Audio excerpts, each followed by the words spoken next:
Bienvenue dans ce nouveau épisode Voyage du compost solidaire. Aujourd'hui, nous partons à la rencontre de Caroline Sloss, gérante du lieu de vie TAC.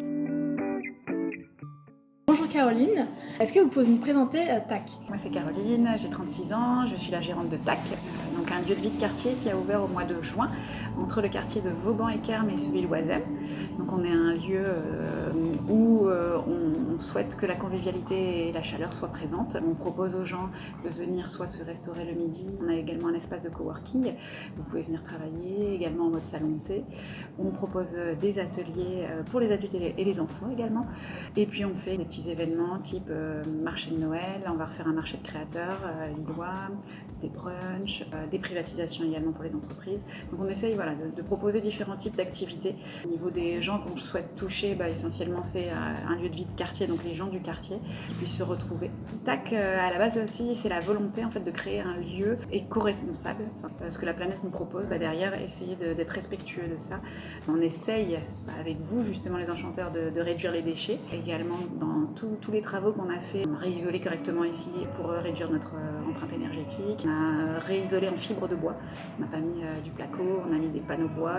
Dans ce que vous allez avoir dans votre assiette, on essaie essentiellement de proposer des choses locales, de saison. Les serviettes que vous aurez ici, ce sera des serviettes en tissu qui ont été faites par les Récoupettes, qui est une association qui est dans l'île Centre et qui a une ressourcerie de tissus et qui va nous faire des serviettes pour les toilettes ou pour la restauration du midi.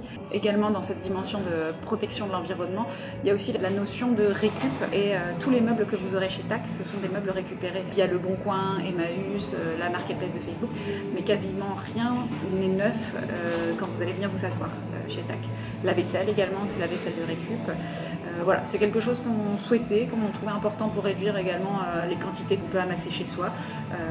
Et puis on trouve que c'est chaleureux et que ça donne une ambiance particulière au lieu. Comment vous avez connu les enchanteurs et vous travaillez depuis quand avec nous?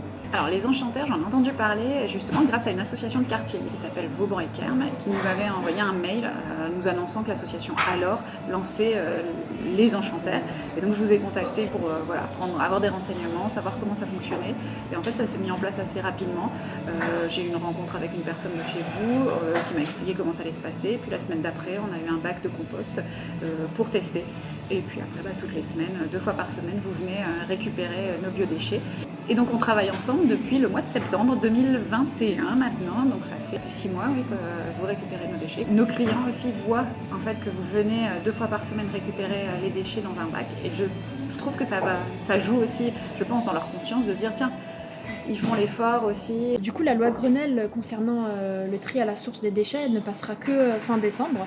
Donc pourquoi TAC a choisi de commencer dès maintenant à trier ces biodéchets?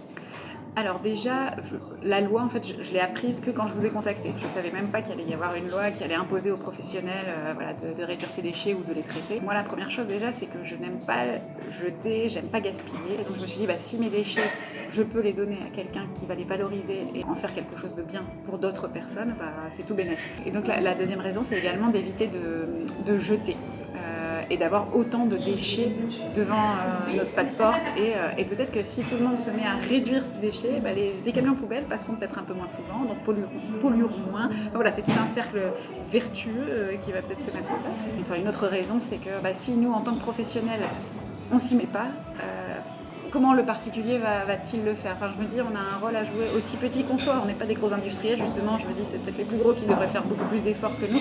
Mais nous, si déjà on fait un petit pas, c'est petit pas par petit pas, si on commence à s'y mettre, à montrer l'exemple, et qu'on fait nous aussi notre petite part en mettant en place des actions éco-citoyennes. Du coup, est-ce que cette méthode de collecte des biodéchets par des bioseaux, est-ce que c'est satisfaisant pour vous? Est-ce que c'est pratique dans votre cuisine? Si vous aviez des modifications pour la suite ou des commentaires? Nous, on est très contents de la façon dont ça se passe, puisque le bac n'est pas immense, il s'intègre parfaitement dans la cuisine. Il se met juste en dessous de notre plan de travail, avec un couvercle qui se referme. De ce fait, il n'y a pas de moucherons qui peuvent passer. Puis la personne qui vient chercher le bac toutes les semaines est très, très agréable. On est content de le voir arriver. On a remarqué d'ailleurs, maintenant vous êtes avec un triporteur. Avant vous aviez un vélo avec une petite remorque et maintenant vous avez changé, c'est bien. Franchement, c'est nickel, vous êtes en vélo, vous faites tout de A à Z. Si j'avais une suggestion, moi, ce serait peut-être nous donner des infos sur la collecte. Vous le faites sur les réseaux sociaux, c'est très bien, mais j'ai pas forcément le temps d'aller regarder et de me dire, c'est quoi le résultat, ou alors de rencontrer les personnes qui vont utiliser ce compost et pour en faire quoi.